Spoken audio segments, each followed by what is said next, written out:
that argument of theirs. Apparently, she was recreating the scene between my in-laws. Unaware, Steve thought she was speaking her true feelings. "Sweetheart, I was wrong," he muttered, looking defeated. As he appeared more dejected than I expected, I tried to get her to stop her role-playing, remembering that I had been the one to intervene during my in-laws' argument. It seemed like just a game to her. Gosh, what should I do? She's currently in a phase where if she gets hooked on a game, she'll repeat it over and over. Just recently, she had me impersonate a popular comedian countless times. Eventually, Lisa tired of blaming her father and switched topics. "By the way, Dad, Karen was saying the other day." "Karen?" Steve perked up, surprised by the sudden change. "Yeah, she thinks you have no taste in toys." "What?" "She's 8 now and doesn't want stuffed animals anymore." "Oh." "She said you're just pushing kindness." Whether she understood the meaning of the words or not, he turned pale as both his niece and daughter seemed to betray him. I couldn't help but laugh, saying, "Girls grow up fast, don't they?" The phrase pushing kindness was quite apt. He slumped to the ground, deflated. "I thought I was doing something good." "Well, people who push their kindness often think that." "You don't have to say it like that." He looked at me, his earlier defiance gone. "I kind of feel sorry for you. But what was it again? You wanted a divorce, right?" Well, that was just in the heat of the moment," he stammered. "Even in the heat of the moment, there are things you should and shouldn't say. Saying divorce so quickly means you must have thought. I'm right, and if you don't agree, we're done." "Well, I don't think I can make it work with someone like that. Besides, after all the fuss over your niece, I can't see your feelings suddenly changing. If anything, you'll probably dip into our savings next time to buy her a better toy." My spur-of-the-moment guess hit home, and he fell silent. Yep, divorce seems like the right choice.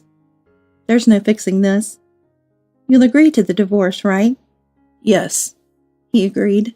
Thus, our divorce was settled. I made sure to explain to Lisa what divorce meant, in case she didn't understand. If she had objected, I would have considered her wishes. However, Lisa casually said, "Dad's hardly home anyway. He's like an uncle I sometimes see. I don't mind." Indeed, Lisa, who went to bed early, rarely saw Steve during the week due to his late returns from visiting Karen, and they barely spoke.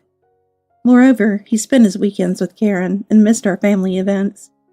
Ultimately, Lisa probably felt like she was already in a single-parent home. Given that, I felt no hesitation in signing the divorce papers, and although a still distressed Steve hoped for a reconciliation until the end, I firmly refused, knowing he was still indulging his niece with gifts.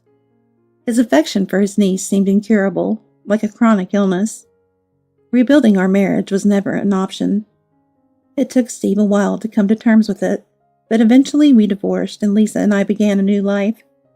Meanwhile, Steve was heavily criticized by both his sister and mother for the divorce caused by his overindulgence in his niece. His sister-in-law scolded him. "You better reflect on your actions," and even forbade him from seeing Karen. Karen was entering her sensitive preteen years, typically when kids start disliking their parents, but it seemed she was becoming slightly annoyed with Steve, which turned out to be a good thing. Despite all his doing, she had quickly taken a dislike to him. My mother-in-law apologized to me and my daughter, saying, "I'm so sorry. My son has caused you trouble." But I reassured her that honestly, he was the only one at fault, and I told her not to worry about it. 4 years have passed since then. Steve still hasn't been allowed to see Karen, and my daughter doesn't want to see him either. Both seem to dislike him. He seems to accept his situation as just consequences, and appears to be reflecting on his actions. As for my daughter and me, she's now a happy elementary school student with more friends and enjoyable days. Starting school during the pandemic meant she had to wear masks, which made it hard for her to read her classmates' expressions, and sometimes she would cry because she couldn't understand their feelings. However, as I continued to support her by listening to her problems and walking her to school, she gradually gained confidence and courage. Now her teacher even says she's the most cheerful one. Recently, she started attending swimming school and seems to be making steady friends there too. As for her swimming skills, well, they're still pretty bad. Maybe she inherited that from me. Maybe I should start taking swimming lessons myself. Since we're family, I hope we can support and help each other improve in both our strengths and weaknesses. I want to be more of a friend than just a mother to her. Incidentally, her friends say I look like a pretty older sister, which makes me glad. I've put so much effort into my appearance. But my daughter tells me, "You're middle-aged." And when I scold her for her comments, she retorts, "But you really are middle-aged, aren't you?" I wonder when she became so articulate. Well, her quick wit was a big help during that time. Our relationship is full of lively banter, and we live happily every day. Initially, I was anxious about becoming a single mother, and as a former housewife, I struggled to find work. Fortunately, thanks to a friend referral system at a friend's company, I landed a job at a major call center. The company aims to improve women's positions and is very understanding of parenting and single mothers, allowing someone like me to become a supervisor and train other employees. In the past, employment and management positions for single mothers were scarce.